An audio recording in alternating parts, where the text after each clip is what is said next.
बिस्मिल्लाहिर्रहमानिर्रहीम अस्सलाम वालेकुम। दोस्तों, ये अपडेट आई है 7 नवंबर को। आज है 9 नवंबर। 2 दिन बाद मैं इसके ऊपर वीडियो बना रहा हूं। उसकी वजह क्या है?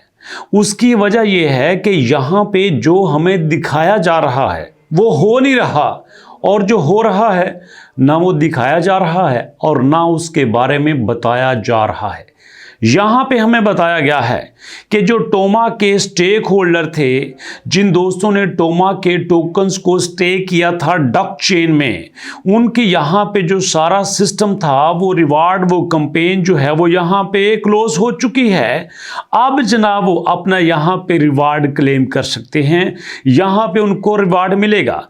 तो जनाब हुआ क्या है कि जिन लोगों ने स्टेक किया था उनका रिवार्ड उनको भेज दिया गया है, और वहाँ पे कुछ लोगों को मिला है और कुछ लोगों को नहीं मिला।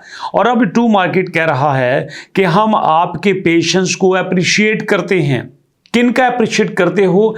जिन्होंने डक चेन में वहां पे स्टेक किया था। अपने लोगों की फिक्र नहीं है, अपनी जनता यहां पे एयर ड्रॉप का वेट कर रही है, उनका फिक्र नहीं है, उनके बारे में फिक्र है जिन्होंने डक चेन में स्टेक किया था। और उसके बाद कहते हैं कि जनाब आपका शुक्रिया अदा करते हैं कि इस कम्युनिटी का हिस्सा बनने के लिए। और उसके बाद एक नई बात कहते हैं कि क्या अभी तक आपने यहां पे स्टेक नहीं किया? जो आपके पास बचे कुछ टोकन हैं टो मार्केट के, उनको आपने डक चेन में स्टेक नहीं किया। अगर नहीं किया तो भैया परेशानी की कोई बात नहीं है, आपके लिए हमने बड़े सारे गिफ्ट रखे हुए हैं, आपको हम और बहुत सारा कुछ देंगे। तो यहाँ पे जनाब आप आइए, बेनिफिट्स लीजिए और यहाँ पे इस कम्युनिटी का हिस्सा बनिए, आपके लिए बहुत कुछ है। ये बात मैं शुरू से कह रहा हूँ कि यहाँ पे अब टू मार्केट की अपनी प्लानिंग ये है कि मैंने यहाँ पे टोकन तो दे दिए, मैंने एलोकेशन तो कर दी है, बट अगर मैं यहाँ पे अपनी लिस्टिंग लेके आऊँगा, अपनी प्राइस दूंगा, तो मेरी प्राइस पे तो लोग बातें करेंगे। अब इसने प्लान क्या किया, एक नई गेम खेली, यहां पे सारे के सारे टोकन इन्वेस्ट करवा दिए पीजी में और डक चेन में। और वहां पे कहा गया कि देखो जब आप यहां पे स्टेक करोगे ना, तो जब उसका एयर ड्रॉप आएगा तो उसके एयर ड्रॉप में आपको और ज्यादा बेनिफिट होगा जिन्होंने यहां पे स्टेक किए हैं।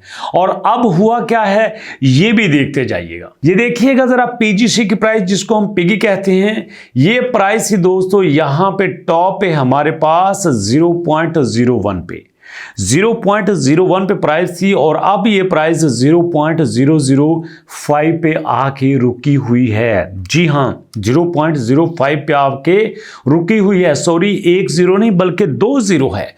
और उसके बाद दोस्तों अगर मैं डक की बात करूं तो यहां पे देखिएगा ये प्राइस स्टार्ट हुई है 001 से, और अब ये 0001 पे आ चुकी है।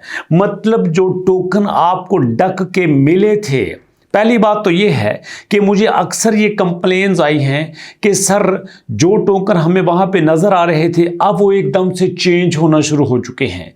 किसी पे लाख था तो वो जनाब 50,000 हो गया, 60,000 हो गया, किसी के पास 50-60,000 था तो वो 30,000 हो गया, ऐसे कम ज़्यादा हो रहे हैं। चले इस पे भी बंदा कंप्रोमाइज़ कर लेता है। अब उसके अकॉर्डिंग जो प्राइस सेट की गई है वो प्राइस भी डाउन हो रही है।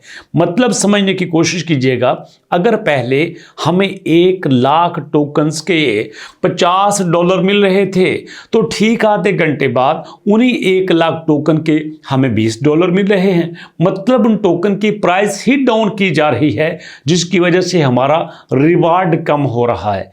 और यही केस तो था दोस्तों टू मार्केट के साथ। टू मार्केट को पता था कि मेरी यहां पे प्राइस कम है। ये देखिए ना, आपको लाइव प्रूफ देता हूं। ये टोमा पे जाता हूं, टोमा पे जाने के बाद प्राइस आप खुद चेक कर लेना।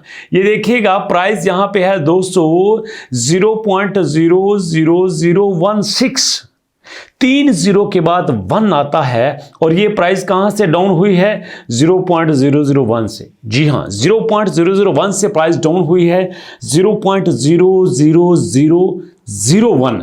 3 0 के बाद मतलब इसका ये है कि यहां पे 10,000 टोकन पे $1 मिल रहा है। जी हां, 10,000 टोकन पे $1। कैलकुलेट आप खुद कर लीजिएगा, सारी बातें तो मैं आपके साथ लाइव करता हूं ना।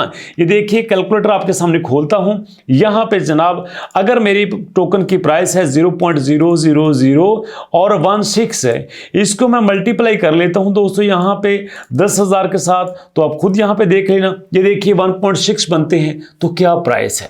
आप ईमानदारी से बताइए, क्या आपको टू मार्केट के 20,000 30,000 टोकन नहीं मिले? क्या आपको टू मार्केट के 50,000 टोकन मिले? यहां पे 10,000 की $1.6 बन रही है, तो इसका मतलब यह है कि 50,000 की यहां पे $7 या $8 बनेगी। तो टू मार्केट को पता था कि मेरे जितने भी कंज्यूमर हैं, मेरे कस्टमर हैं, मेरे क्लाइंट हैं, मुझे यूज करने वाले मेरे प्लेयर्स हैं, वो मुझे गालियां देंगे। तो यहां पे एक तो इसने ड्रामा ये किया कि मैं जिनको बैन कर रहा हूं उनको मैं अनबैन करूंगा, और उसके लिए मैं 1 हफ्ता लगाऊंगा, और उस 1 हफ्ते का टाइम लेके इसने सारा कुछ छुपा दिया डक के पीछे, इसने सारा कुछ छुपा दिया पिग्गी पे पीछे। और अब जनाब पीजीसी और डक के चक्कर में यहां पे यूजर जलील हो रहे हैं। पहली बात तो यह है कि वहां पे ये अपने टू मार्केट के टोकन स्टेक करके सारे टोकन को गवा चुके हैं। मैंने मना किया था ना, मैंने मना किया था कि आपने स्टेक नहीं करने, फिर भी हमने स्टेक किए, और अब वहां पे स्टेक करके जो हमें वहां पे टोकन्स मिले हैं उनकी प्राइस भी गिर रही है और गिर चुकी है। अब हम इसका कुछ भी नहीं कर सकते, इसलिए मैं आपसे कहता हूं कि यार वेट किया करो, बात को सुन लिया करो, समझने की कोशिश किया करो, बाद में जाके कोई डिसीजन लिया करो। अगर इस तरह से आप जल्दी में सब कुछ करते हैं तो हमारे पास जो 6-6 महीने की मेहनत है वो तो खुड्डे लेने लग गई ना। हमारा तो पैसा जाया हो गया, हमारी तो मेहनत जाया होगी सिर्फ जल्दबाजी की वजह से। और ऑलरेडी हमने यहाँ पे मेडल के चक्कर में, प्रीमियम के चक्कर में, स्टार्स के चक्कर में, टोन ट्रांजैक्शंस के चक्कर में अपना पैसा जाया कर लिया है, और अब यहाँ पे जो आया हुआ था वो भी गवा चुके हैं। तो मुझे बताइए मैं क्या करूं? मैं किसी जगह पे गलत हूं तो यार मुझे बताओ ना कि मैं गलत हूं। मैंने कभी आपके खिलाफ बात की है तो बताओ ना कि मैंने आपके खिलाफ बात की है। मैंने कभी किसी जगह से पैसा लेके गलत बोर्ड की प्रमोशन की है, पैसे लेके आपका पैसा जाया करवाया है, तो बात करो ना। जब आपको पता है कि हमेशा आपके हक की बात करता हूं, आपको पता है कि हमेशा कम्युनिटी से टक्कर लेने के बाद, बॉट से टक्कर लेके मैं उनको एक्सपोज करता हूं। लाखों की ऑफर्स आती हैं, बट उन ऑफर्स को मैं नहीं लेता, आपके लिए वीडियो बनाता हूं, उनको एक्सपोज करता हूं। तो यार वीडियो का वेट कर लिया करो, क्या प्रॉब्लम है? मुझे पता है जल्दी होती है, बट इतनी जल्दी का क्या करना कि जो जल्दी हमें नुकसान दे दे। तो बात को समझने की कोशिश किया करो भैया। तो यहां पे आपका वेट करना बनता था, स्टेक करना नहीं बनता था। अब आपने स्टेक कर लिए ना, तो कोशिश करो जितनी जल्दी रिकवर हो जाए अच्छा है। जो टोकन मिले उनकी जो भी प्राइस हो किसी तरह से निकल आए तो अच्छा है, क्योंकि ये जो मेरे पास टोकन आ रहे हैं जो आपके सामने डिक्लेयर करता हूं, इनका यूज केस नहीं है, इनके पास इन्वेस्टर नहीं है, इनको बाय करने वाले नहीं हैं, तो इनकी डिमांड क्या बनेगी? जब इनकी डिमांड ही नहीं बनेगी तो इनकी वैल्यू भी ऊपर नहीं जाएगी। जब इनकी वैल्यू ऊपर नहीं जाएगी तो हमें पैसा नहीं मिलेगा। इस मैकेनिज्म को समझने की कोशिश करो। तो यही तो आपके साथ शेयर करता हूं, तो इसलिए बात को कंप्लीट सुना करो यार। मेहरबानी आपकी, आपने मुझे टाइम दिया, वीडियो को देखा, जो अपडेट आई आपके साथ शेयर करूंगा। बट मेरे आने तक दोस्तों आपने कोशिश करना है कि माँ बाप का पूरा ख्याल रखो, उनकी केयर करो, दुआ में याद करो, और दोस्तों नमाज की पाबंदी करो, दुरूद पाक को पढ़ो। अल्लाह पाक इंशाल्लाह आपको आसानियां अता फरमाएंगे। मुलाकात हो नेक्स्ट वीडियो में। नेक्स्ट वीडियो तक के लिए अल्लाह की अमान।